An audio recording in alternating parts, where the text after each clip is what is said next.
and Gray Parks and I are going to be talking about some of the experiences that we've had dealing with the end of World War II and with Korea and with Vietnam.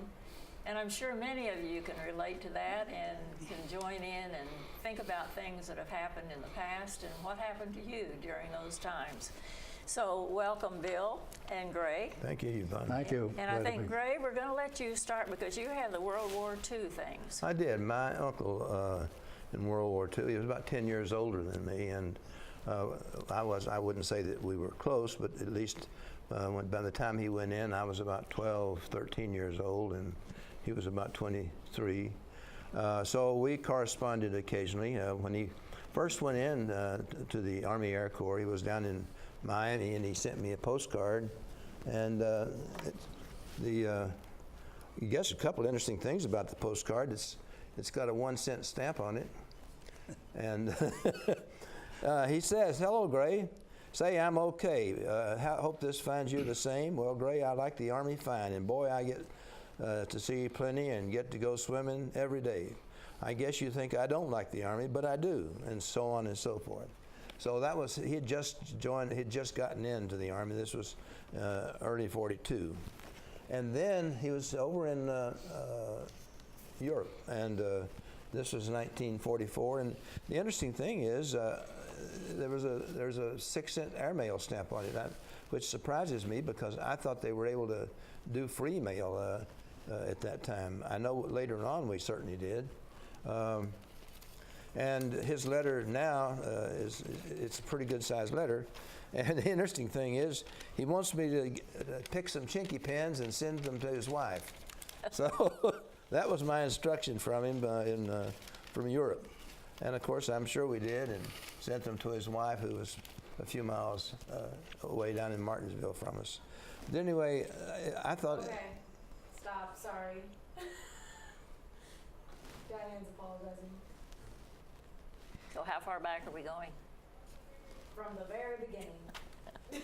What's the problem? It was Diane. She's saying that it was her problem. Time for her to go on vacation.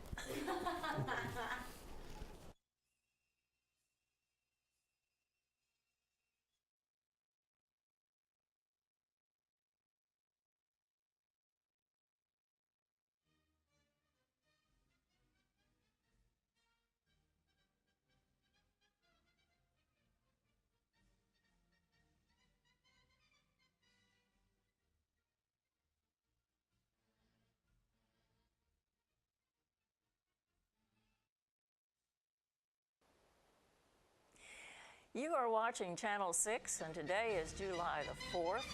So we're going to be talking some about our military families and some of the things that they went through in the Second World War and Korea and Vietnam. So stay tuned. You may be able to relate to some of it.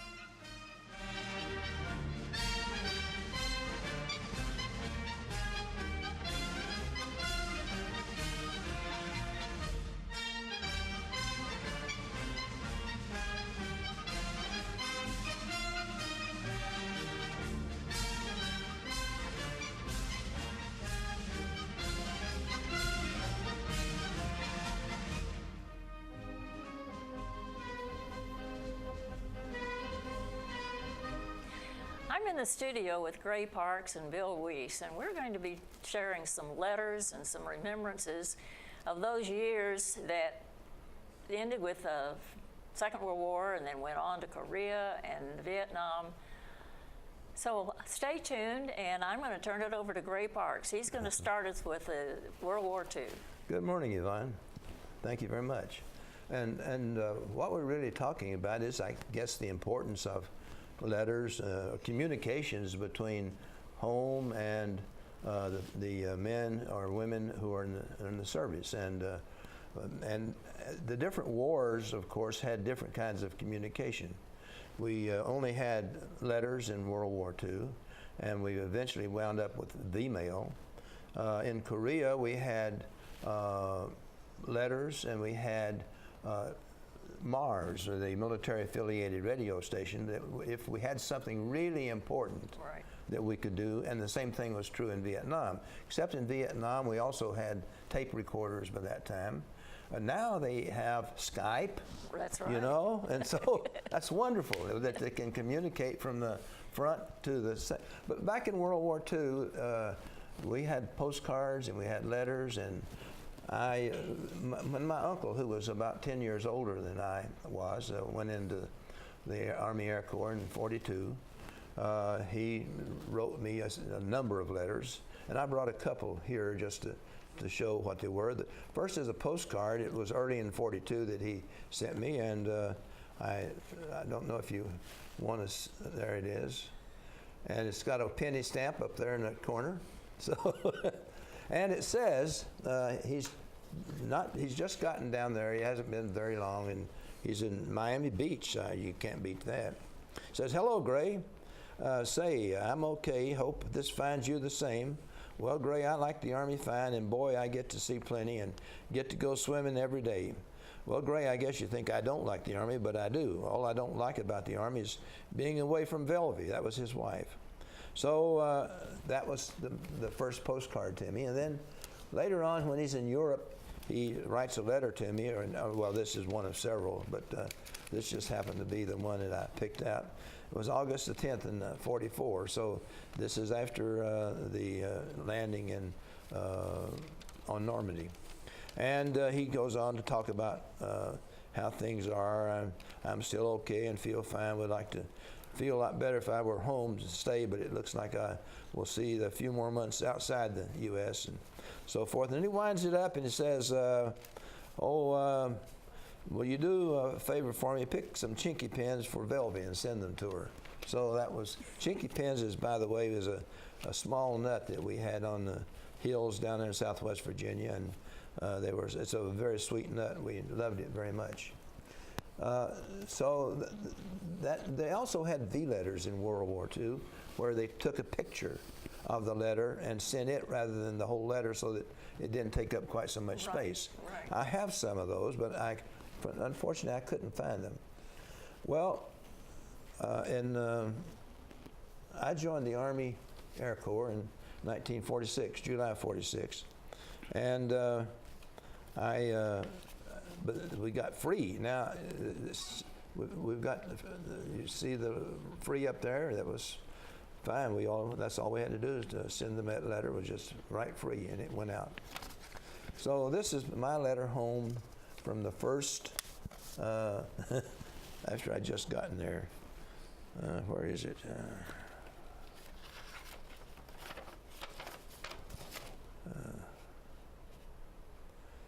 Dear Mom and Dad, arrived this morning, and this is my first chance to write. My first impression is that I will like the Army okay, of course. I haven't had any shots yet. Neither have I gotten my uniform, but I'll get it either Thursday or Friday. You'd better rush those papers that you will, I don't know what they were, you will find them in my trunk in my stationery box and on Tina's desk, so on.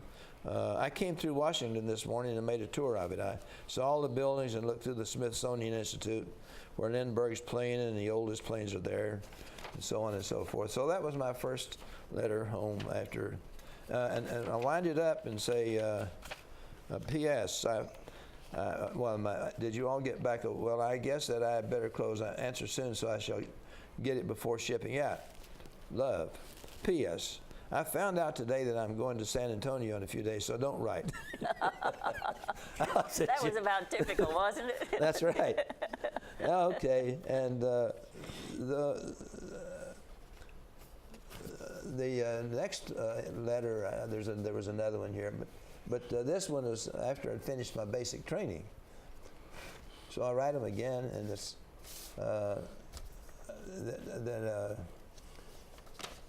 it's basically that I'm going to change, and I'm not sure what's going on, and so on and so forth. But anyway, those are my letters home to my folks at the end of World War II in '46. So, whoops. I guess Korea, we ought to talk about Korea a little bit before we get to Vietnam, because in Korea, I was married. I had my wife stayed back in home, and I had a daughter who was 11 months old when I left. So the only communication we had was by letter again.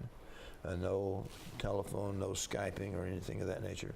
So it was very important to me, you know, to hear about how our baby was doing. And so we had a very free flowing exchange of letters throughout the whole period. And she came to Japan in 55. I was there in 54. So she came to Japan in 55, and we were able to spend about a year there. But Korea, we found, now Bill has some Korean experience too, I think. So.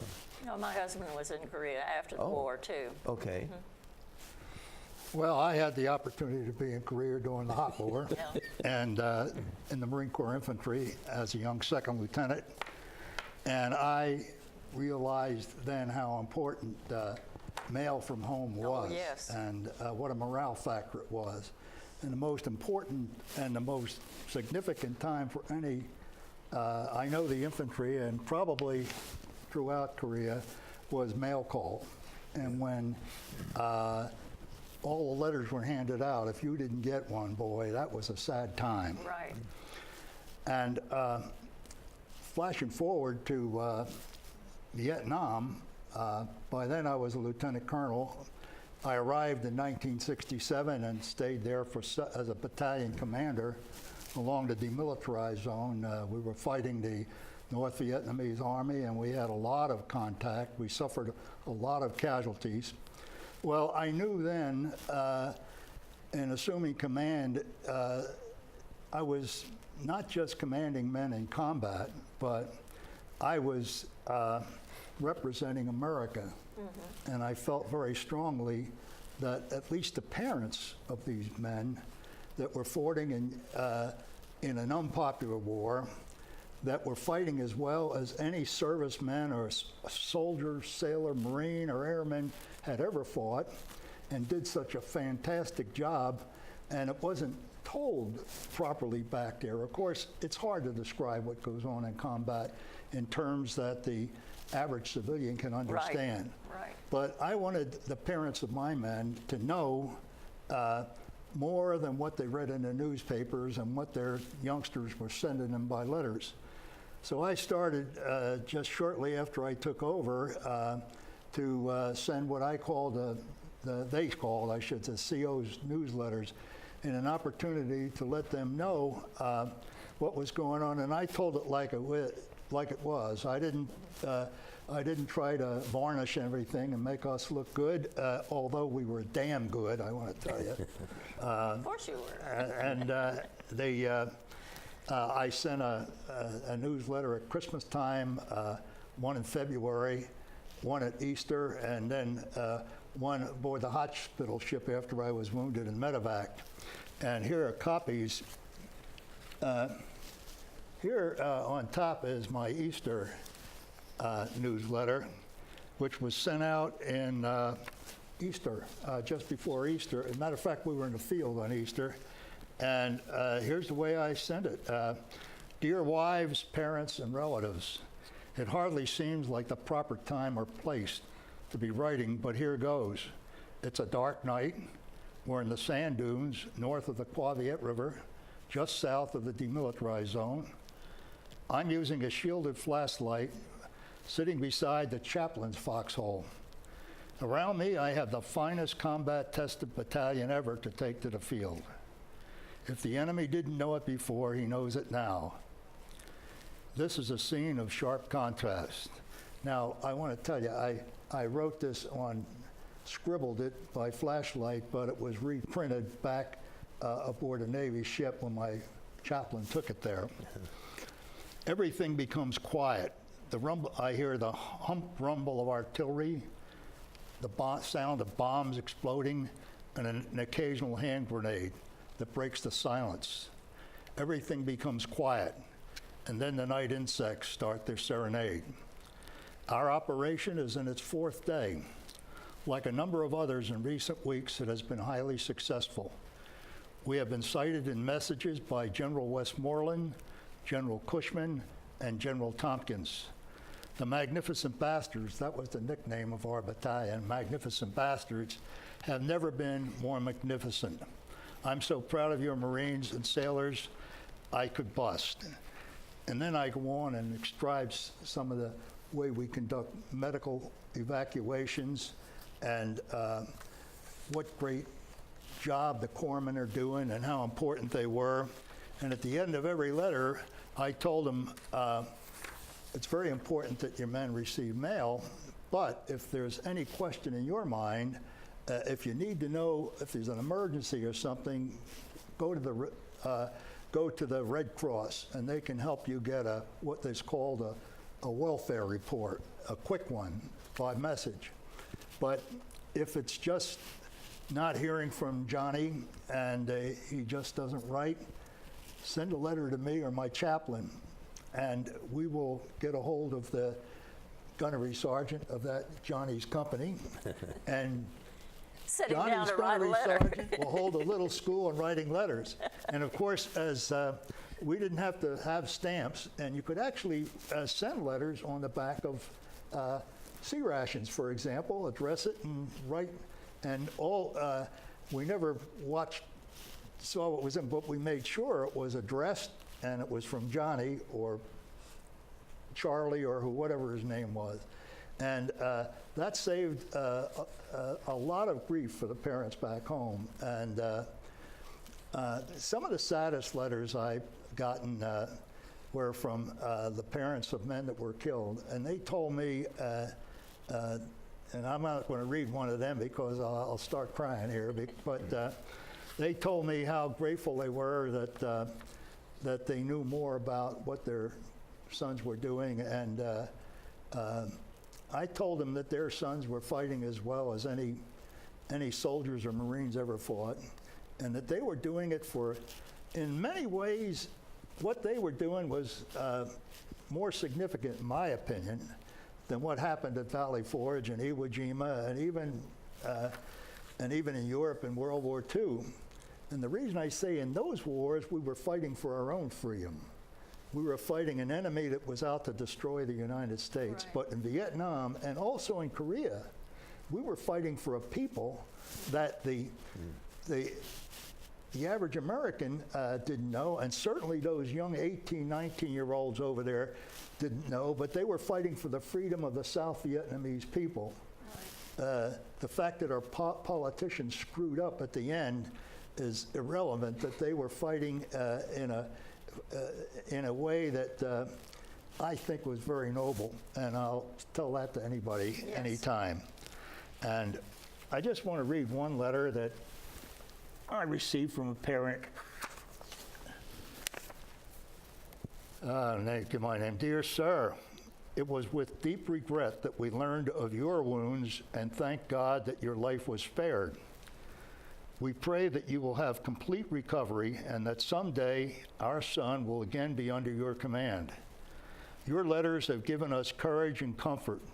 Words cannot express our appreciation. Time goes slowly for those of us who wait for our loved ones.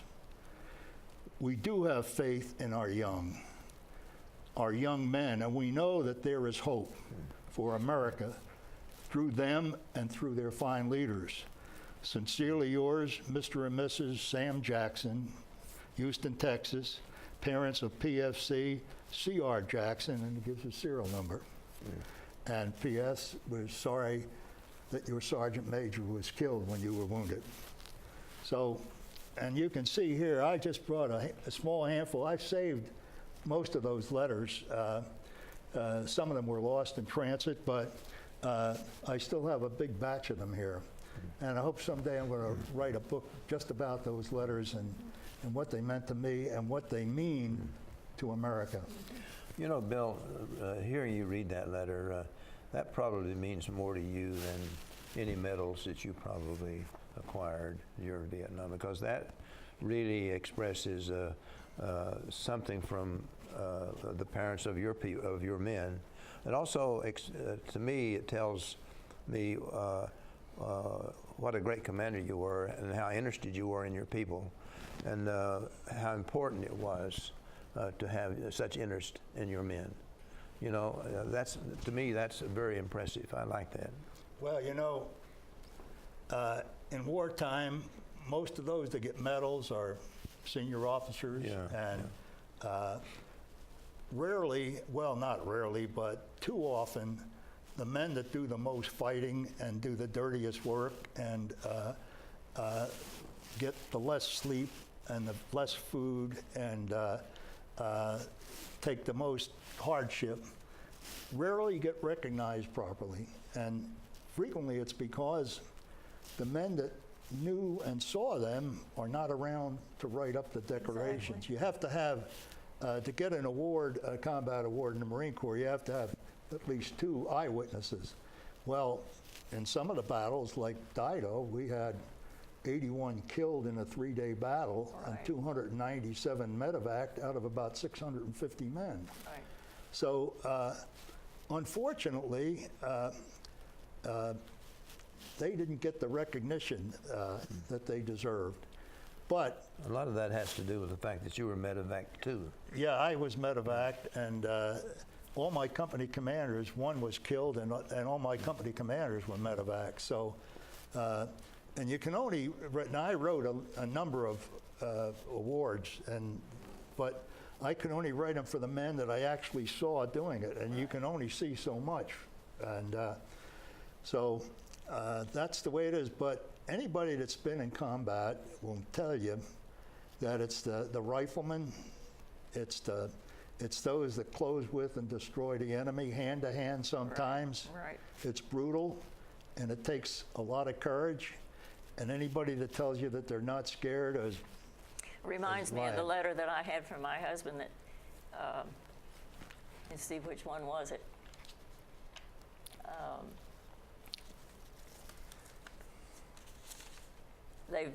This was in December of '67. The packages started to arrive in large numbers for the troops. It takes almost one full helicopter load to get the mail to the company, to a company. All our items are carried in by chopper. One company walked back to the fire base yesterday, and one soldier had a boxed Christmas tree strapped to the back of his pack. There's really nothing like an American soldier. He can be standing to his waist in water and mud, which is common now, and being shot at and still smile.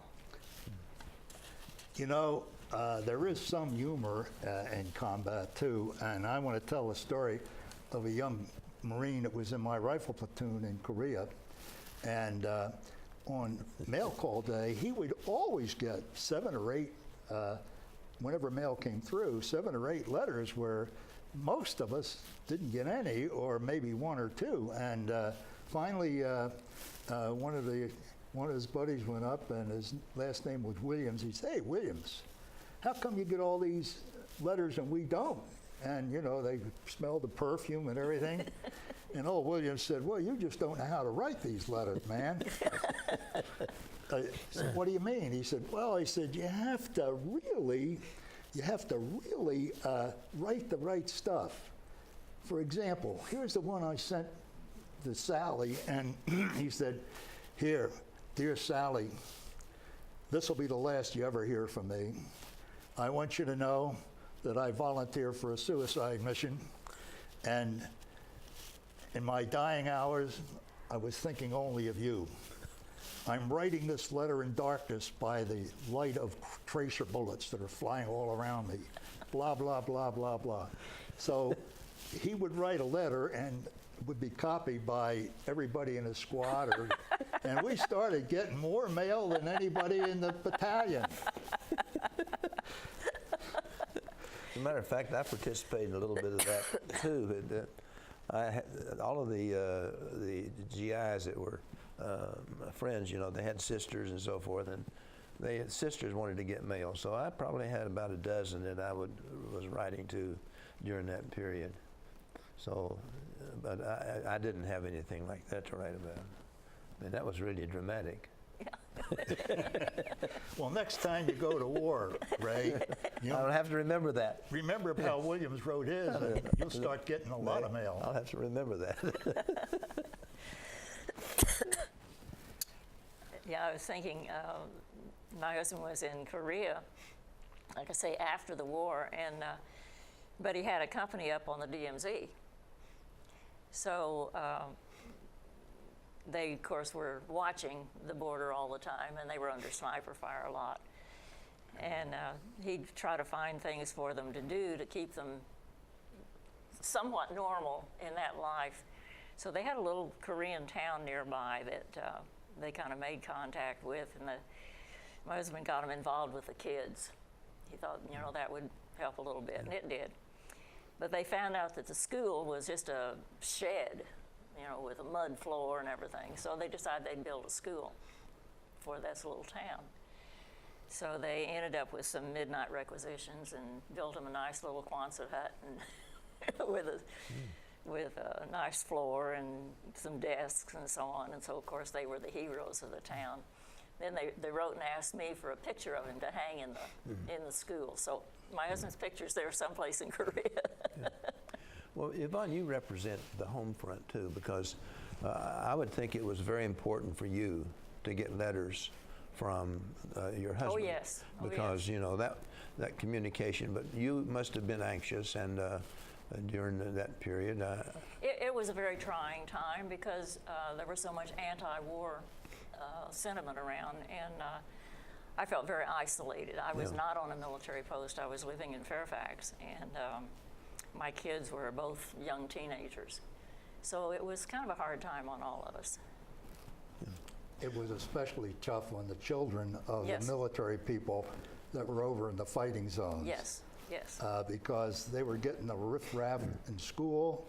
In a lot of our schools, they publicly were against the war. Oh, yeah. And even in And- churches, it would come out. And, you know, it was pretty brutal. It was pretty brutal.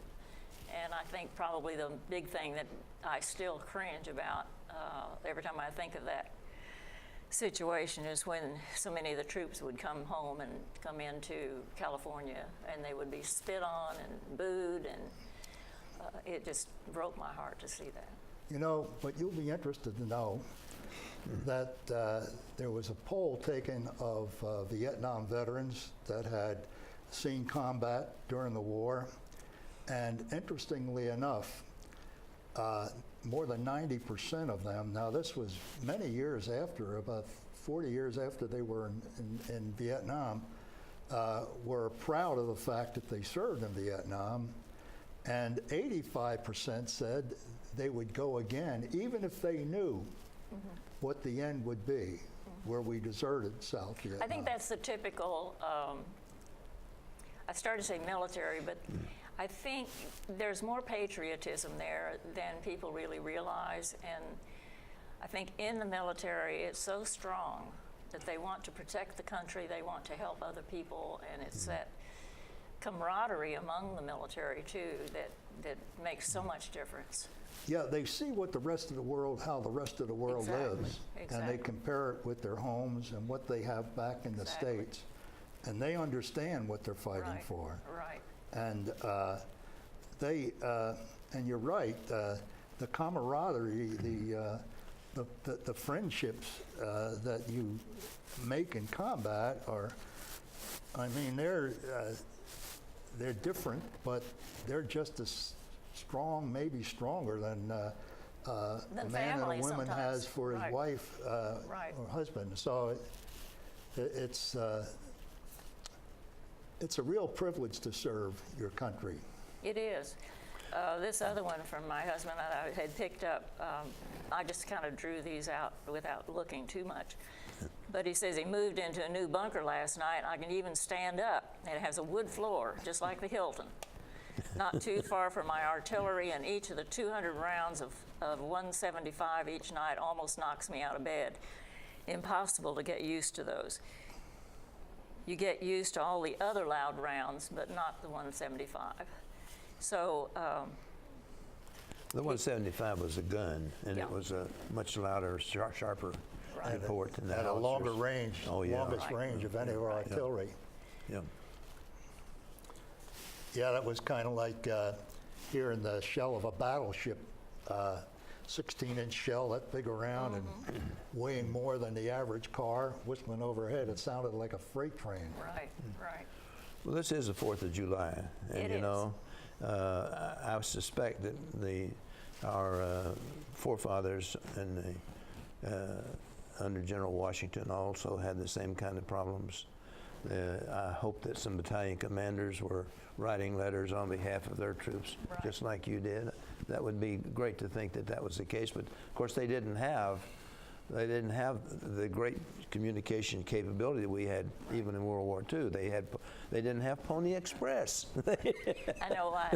I had several letters from the battalion that my husband was in charge of after he died, telling me how much they had appreciated his leadership because he was so personal with them. No. And I think it makes a great deal of difference. Oh, that's good. It's great that they took the time to tell you. Yes, it is. You know. It was very comforting. Yeah. Okay, I think we're down to the last minute now. So let's see what kind of announcements we have.